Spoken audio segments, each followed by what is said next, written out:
রহস্যময় এক দেশ তিব্বত, যে দেশের মানুষেরা প্রকৃতির মতোই শান্ত।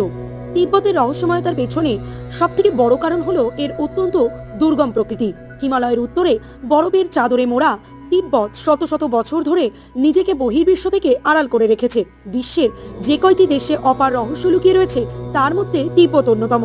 আসলে সমগ্র তিব্বত নিষিদ্ধ নয়, এর রাজধানী লাসা হলো নিষিদ্ধ নগরী। এই নগরীর মানুষেরা নিজেদেরকে আলাদা রাখতে পছন্দ করেন।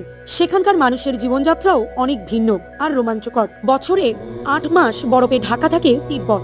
পৃথিবীর উচ্চতম স্থান এই তিব্বত, যেখানকার গড় উচ্চতা সমুদ্রপৃষ্ঠ থেকে প্রায় 16,000 ফুট। উচ্চতার কারণে তিব্বতকে পৃথিবীর ছাদ নামেও অভিহিত করা হয়। এখানকার রাজধানী লাসা শব্দটির অর্থ হলো ঈশ্বরের স্থান। তিব্বতীদের জীবনে ধর্ম একটি গুরুত্বপূর্ণ স্থান দখল করে আছে। এই অঞ্চলের মানুষদের প্রধান ধর্মগুরু দালাই লামার বাসস্থানও লাসার পোতালা প্রাসাদে।